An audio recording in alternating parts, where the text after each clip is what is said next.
Subscribe now and press the bell icon. Never miss an update. Hi students, अस्सलाम वालेकुम। हमने previous lecture में discuss किया nucleic acid और आज हमने उसकी फर्स्ट टाइप डिस्कस करनी है DNA. First is DNA deoxyribo nucleic acid. So first property is heredity material.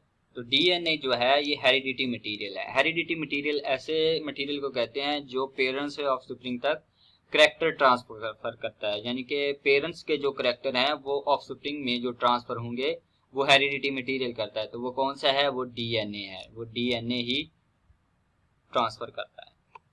Next is control property and potential activity. तो ये कंट्रोल करता है डिफरेंट प्रॉपर्टी को और हमारी बॉडी के अंदर जो भी एक्टिविटी हो रही होती है उसको भी कंट्रोल करता है। Composed of 4 kinds of nucleotides. तो ये न्यूक्लियोटाइड जो है इसमें 4 टाइप के न्यूक्लियोटाइड प्रेजेंट होते हैं। First is adenosine monophosphate. Adenosine monophosphate को देखें तो ये एक स्ट्रक्चर है पेंटोज शुगर की और ये है एडिनिन। तो ये adenine carbon number 1 of pentose sugar उसके साथ अटैच होगा और इसी तरह ये फॉस्फेट ग्रुप है, ये कार्बन नंबर 3 के साथ अटैच होता है। तो इन तीनों को कलेक्टिवली कहते हैं डीऑक्सी एडिनोसिन मोनोफॉस्फेट या इसको कहते हैं DAMP। Next is guanine monophosphate. तो इसी तरह यहाँ पे देखें ये है गुआनिन। तो ये गुआनिन है तो ये अटैच होगी कार्बन नंबर 1 के साथ और फॉस्फेट ग्रुप होगा कार्बन नंबर 3 के साथ। तो इन तीनों को कलेक्टिवली कहते हैं guanosine monophosphate. Next is cytidine monophosphate. और इसी तरह अगर ये देखें ये है साइटोसिन। तो साइटोसिन जो है कार्बन नंबर 1 के साथ अटैच है राइट पेंटोज शुगर के और कार्बन नंबर 3 के साथ अटैच है फॉस्फेट ग्रुप। तो इन तीनों को कलेक्टिवली कहते हैं cytidine monophosphate. Next is thymidine monophosphate. तो ये है थाइमीन, ये कार्बन नंबर 1 के साथ अटैच है और इसके जो कार्बन नंबर 3 के साथ फॉस्फेट ग्रुप अटैच होगा। तो इन तीनों को कलेक्टिवली कहेंगे thymidine monophosphate. These nucleotides combine with each other by phosphodiester bond to form polynucleotide chain। तो अब हमने देखना है कि फॉस्फोडाइएस्टर बॉन्ड किस तरह बनाते हैं। लाइक अगर हम देखें तो ये है हमारा फर्स्ट न्यूक्लियोटाइड, ये है हमारा फर्स्ट न्यूक्लियोटाइड। तो कार्बन नंबर 1 के साथ एडेनिन अटैच है और कार्बन नंबर 3 के साथ फॉस्फेट ग्रुप अटैच है। तो ये प्राइम एंड है। तो यहाँ पे और अटैच होगा नेक्स्ट न्यूक्लियोटाइड, ये इसका पार्ट नहीं है। ठीक है, तो अब हमने देखना है कि फॉस्फोडाइएस्टर बॉन्ड कैसे बनता है। ये फॉस्फेट ग्रुप जो है इसके साथ H लगा हुआ था, ये O के साथ H था और इसके साथ OH था, CH2 के साथ OH था। H और OH जो जब मिले तो वो वाटर बन गया, वो वाटर रिलीज हो गया और ये जो फॉस्फेट का जो ऑक्सीजन है ये CH2 जो कार्बन नंबर 5 है इस पेंटोज शुगर की इसके साथ अटैच हो जाएगा। तो ये जो बॉन्ड बना है, ये जो बॉन्ड है इसको कहते हैं फॉस्फोडाइएस्टर बॉन्ड। तो ये कौन सा बॉन्ड होगा? ये फॉस्फोडाइएस्टर बॉन्ड होगा, ये वाला, ये है फॉस्फोडाइएस्टर बॉन्ड। और इसी तरह अगर दूसरा न्यूक्लियोटाइड देखें तो ये गुआनोसिन मोनोफॉस्फेट। तो ये दूसरा न्यूक्लियोटाइड है, यहां से स्टार्ट होगा और यहां तक, ये दूसरा न्यूक्लियोटाइड है। अब इसके भी वैसे ही फॉस्फेट ग्रुप के साथ यहाँ पे H था प्रेजेंट और यहाँ पे CH2 के साथ OH था। H और OH मिले वाटर बना, वो रिलीज हो गया और ये जो ऑक्सीजन है इसने carbon number 5 of next pentose sugar उसके साथ बॉन्ड बनाया और वो बॉन्ड कौन सा था? ये था फॉस्फोडाइएस्टर बॉन्ड। और इसी तरह ये नेक्स्ट देखें तो ये कार्बन नंबर 3 के साथ जो फॉस्फेट ग्रुप अटैच है ये नेक्स्ट न्यूक्लियोटाइड यानी थाइमिडीन मोनोफॉस्फेट का साथ अटैच होगा, यहाँ पे ये फॉस्फोडाइएस्टर बॉन्ड बनेगा। तो ये एक इसी तरह चलते जाएंगे, एक दूसरे के साथ लिंक होते जाएंगे और ये बन जाएगी पॉलीन्यूक्लियोटाइड चेन, तो ये बन जाएगी polynucleotide chain. So next is dinucleotide. Dinucleotide कब बनता है? जब दो न्यूक्लियोटाइड आपस में कंबाइन होते हैं तो डाइन्यूक्लियोटाइड बनता है। लाइक अगर हम ये देखें कि ये एक न्यूक्लियोटाइड है, ये एक न्यूक्लियोटाइड है और ये दूसरा न्यूक्लियोटाइड है,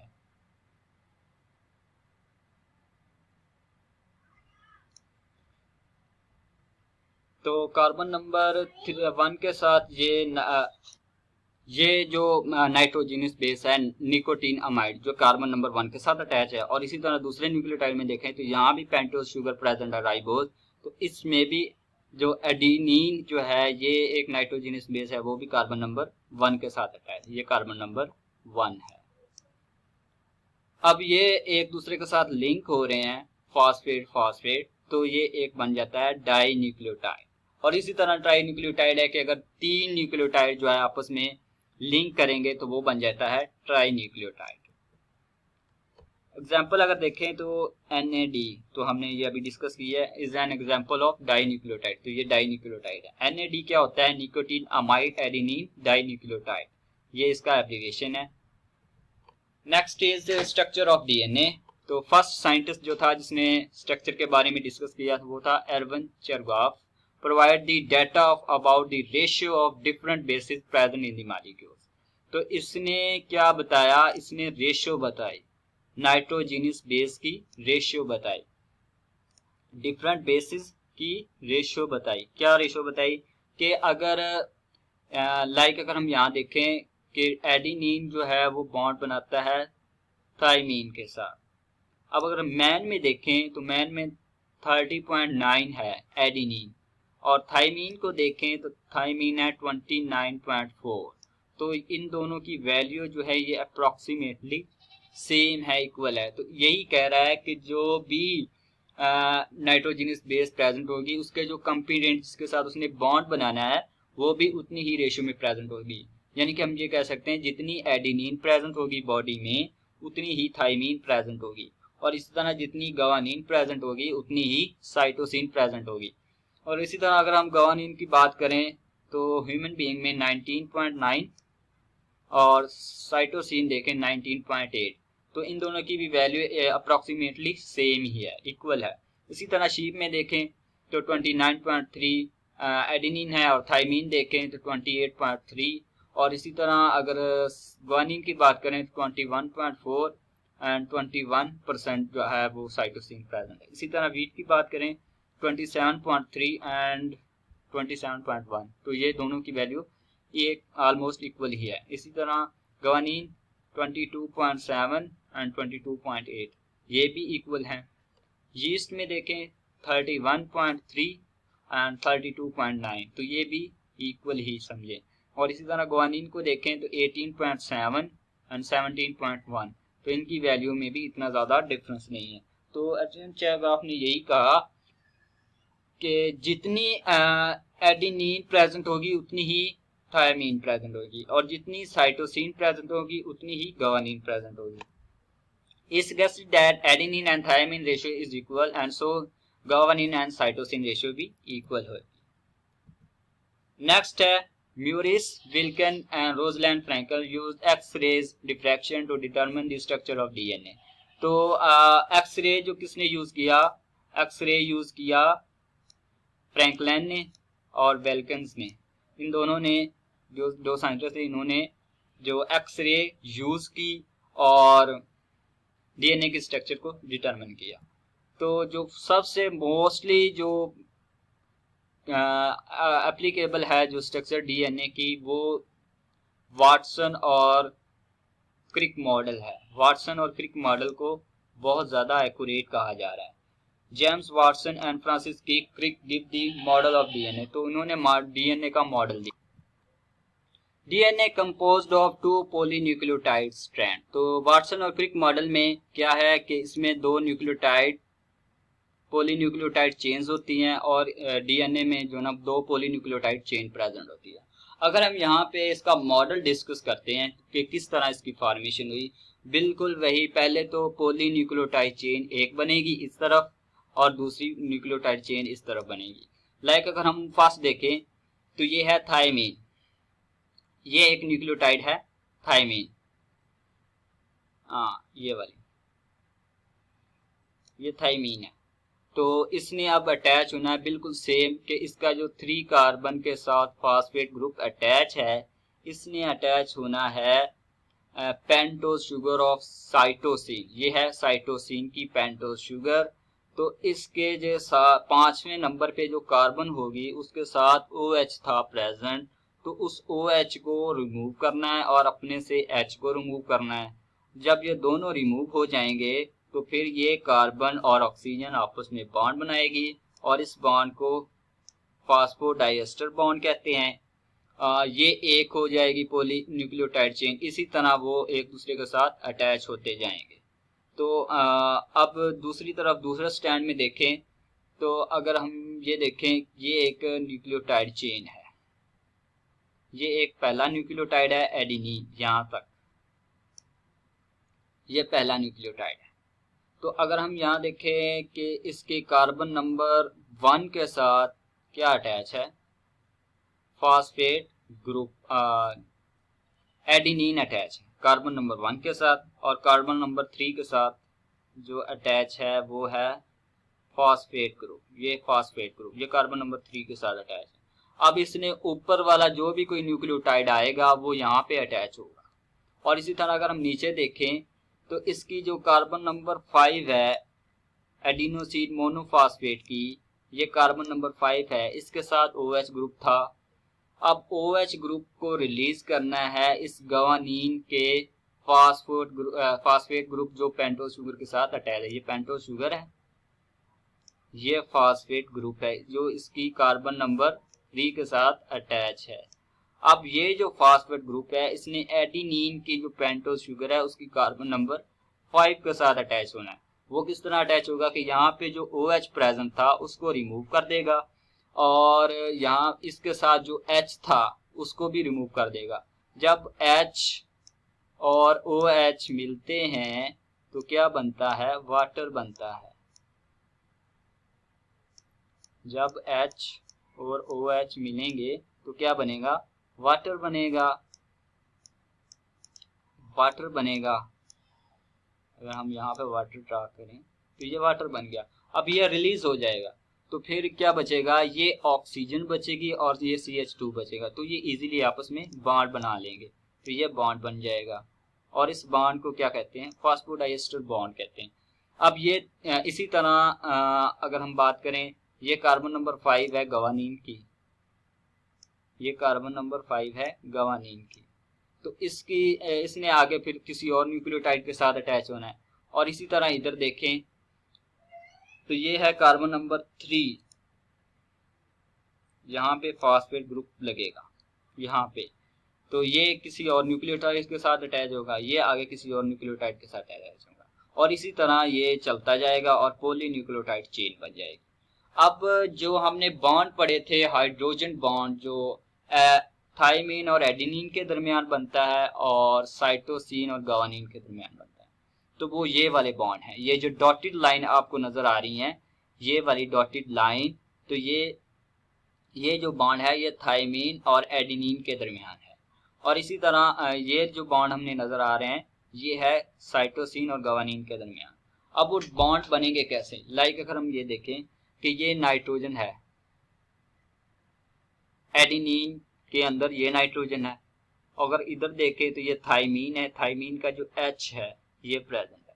क्योंकि हाइड्रोजन बॉन्ड बनता कहाँ है, हाइड्रोजन बॉन्ड बनेगा अगर ऑक्सीजन और हाइड्रोजन आमने सामने आ जाएं या हाइड्रोजन और नाइट्रोजन आमने सामने आ जाएं, यानी कि इसमें हाइड्रोजन का इन्वॉल्व होना लाजमी है, तो इसलिए इसमें हाइड्रोजन बॉन्ड बनेगा। तो यहाँ पे नाइट्रोजन और हाइड्रोजन इधर आमने सामने आ रहे हैं और इधर भी देखें तो यहाँ पे एडेनिन का H और थायमीन का O ये भी आमने सामने नजर आ रहे हैं। तो इस तरह ये जब आमने सामने आएंगे तो इनमें पोलैरिटी प्रेजेंट होती है, इसमें पार्शियल पॉजिटिव होगा और इस पे पार्शियल नेगेटिव होगा, तो ये आपस में हाइड्रोजन बॉन्डिंग बनाएंगे। तो एडेनिन और थाइमीन में डबल हाइड्रोजन बॉन्ड है, यानी कि 2 हाइड्रोजन बॉन्ड है। अगर इसी तरह हम देखें साइटोसिन और गवानीन के दरमियान, तो इसमें ट्रिपल हाइड्रोजन बॉन्ड प्रेजेंट है। तो अगर हम देखें कि ये है गवानीन की ऑक्सीजन और ये है साइटोसिन की हाइड्रोजन, तो अब ये एक दूसरे के आमने सामने आ गए, तो इसलिए इसके दरमियान अब हाइड्रोजन बॉन्डिंग बनेगी। इस पे पार्शियल पॉजिटिव चार्ज होगा और इस पे पार्शियल नेगेटिव चार्ज होगा, तो ये एक दूसरे के साथ हाइड्रोजन बॉन्डिंग बनाएंगे। और इसी तरह अगर गवानीन में देखें कि ये हाइड्रोजन गवानीन की और नाइट्रोजन साइटोसिन की, तो ये भी आमने सामने होंगे और इसके दरमियान भी हाइड्रोजन बॉन्डिंग होगी। इस पे पार्शियल नेगेटिव चार्ज होगा और इसके पार्शियल पॉजिटिव चार्ज होगा। और इसी तरह अगर हम देखें ऑक्सीजन और साइटोसिन की और हाइड्रोजन गवानीन की, तो इसके दरमियान भी पोलैरिटी प्रेजेंट है और ये एक दूसरे के आमने सामने आ गए, तो इसमें भी हाइड्रोजन बॉन्डिंग बनेगी। 2 strand coiled around each other to form helix। तो अब अगर हम देखें कि डीएनए का स्ट्रैंड किस तरह बन रहा है, तो हमने देखा कि ये एक पॉली न्यूक्लियोटाइड चेन है, ये एक पॉली न्यूक्लियोटाइड चेन है जो हेलिक्स की फॉर्म में है, जो स्प्रिंग की फॉर्म में है। और ये दूसरी पॉली न्यूक्लियोटाइड चेन देखें तो ये दूसरी पॉली न्यूक्लियोटाइड चेन है। तो जब ये एक दूसरे के आमने सामने होंगे तो वही हाइड्रोजन बॉन्डिंग बनेगी। हाइड्रोजन बॉन्डिंग बनेगी तो ये एक दूसरे के साथ टर्न लेंगे। तो एक टर्न में कितने न्यूक्लियोटाइड प्रेजेंट होंगे?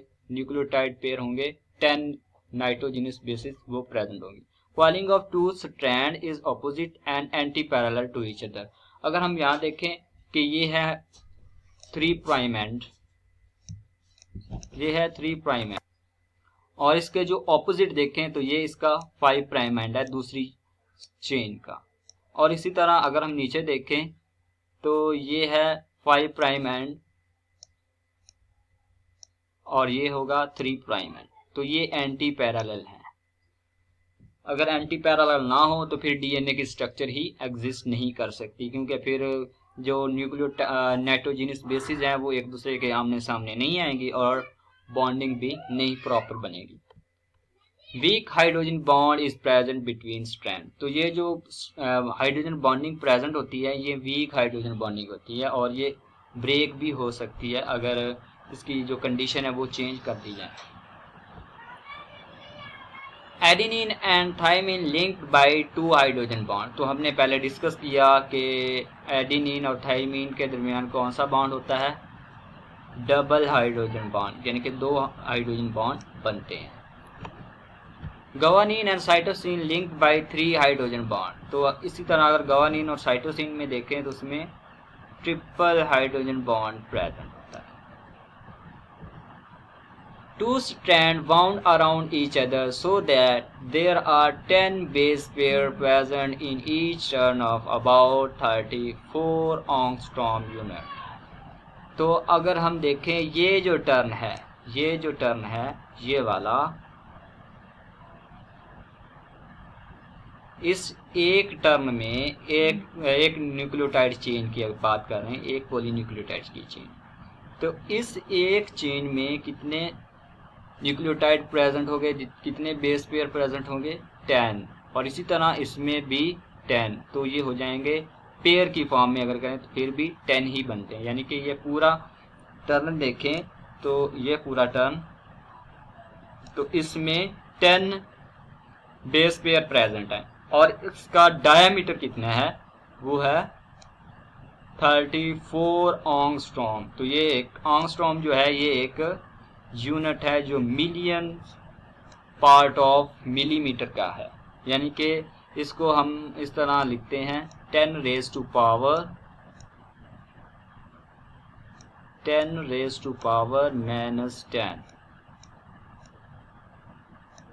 तो 10 raised to power -10 मीटर। तो ये मीटर का आप लगा लें कि कौन सा हिस्सा बनेगा। तो इसी तरह क्योंकि ये बहुत ही छोटा यूनिट है, मिलीमीटर माइक्रोमीटर से भी छोटा यूनिट है, नैनोमीटर से भी छोटा यूनिट है। नैनोमीटर में -9 होता है और इसमें -10 है, तो ये काफ़ी छोटा यूनिट है। तो इसका जो डायामीटर है वो 34 एंगस्ट्रॉम है। ये एक टर्म का, ये एक जो ट्विस्ट है इसका डायामीटर 34 एंगस्ट्रॉम है। Amount of DNA is fixed for particular species as it depend upon chromosome number। तो हर स्पीशीज में क्रोमोसोम नंबर जो है वो वेरी करता है। तो क्रोमोसोम जो है वो किसका बना होता है? क्रोमोसोम बना होता है डीएनए का। सो जितने क्रोमोसोम वेरी करेंगे किसी भी स्पीशीज में, तो उसकी डीएनए की जो अमाउंट है वो भी वेरी करेगी। तो डीएनए डिपेंड करता है क्रोमोसोम नंबर पर और क्रोमोसोम बना होता है डीएनए का। सो लाइक अगर हम देखें ह्यूमन बीइंग में तो उसमें 46 क्रोमोसोम है, तो इसमें डीएनए की अमाउंट और है। और इसी तरह अगर मंकी में देखें तो उसमें 48 हैं, तो उसकी अमाउंट डीएनए की वो ह्यूमन बीइंग से ज़्यादा होगी। DNA in germ cell is half than that of somatic cell. अब ये भी एक एमसीक्यूज है कि जर्म सेल में डीएनए हाफ क्यों होता है और सोमैटिक सेल में फुल क्यों होता है। तो इसकी रीज़न ये है क्योंकि जब एक जर्म सेल है, लाइक अगर हम एग की बात करें तो एग में कितने होते हैं क्रोमोसोम? एग में होते हैं 23, तो ये हाफ हो गया। क्योंकि ह्यूमन बीइंग में तो होते हैं 46, तो ये एक एग है तो इसमें 23 हैं। और इसी तरह स्पर्म है तो स्पर्म में कितने होंगे?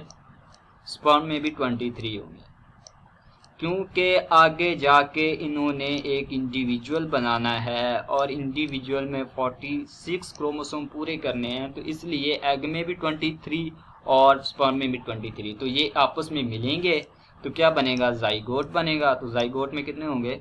46। तो इसलिए जर्म सेल में हाफ होते हैं क्रोमोसोम और सोमैटिक सेल में फुल 46 होते हैं। कोई भी सेल अगर आप उठा के देख लें तो उसमें 46 प्रेजेंट होंगे। तो इसकी रीज़न क्या है? इसकी रीज़न ये है कि जो क्रोमोसोम के ऊपर जीन प्रेजेंट होते हैं और एक सेल में कहा जाता है कि एक सेल में पूरे ह्यूमन जीनोम का जो जीन है वो प्रेजेंट होता है, लेकिन एक्टिवेट वो जीन होगा जिसका सेल होगा, यानी कि जो सेल जिस फंक्शन के लिए बना है उस फंक्शन के लिए एक ही जीन एक्टिवेट होगा, बाकी सारे इनएक्टिव होंगे। लेकिन होंगे सारे ही प्रेजेंट एक सेल में, लेकिन एक्टिवेट वही होगा जो सेल फंक्शन परफॉर्म कर रहा है उसके अकॉर्डिंग कोई जीन एक एक्टिवेट रहेगा, बाकी सारे इनएक्टिव ही रहेंगे थ्रू आउट पूरी लाइफ। सो आज का हमारा टॉपिक क्लोज हुआ डीएनए। अगर आपको ये टॉपिक समझ में आया है, आपको ये वीडियो अच्छी लगी है, तो आपने अपने दोस्तों में इसको शेयर करना है और हमारी वीडियो को लाइक करना है और हमारे चैनल ज़ुबायो को सब्सक्राइब करना है। Thank you.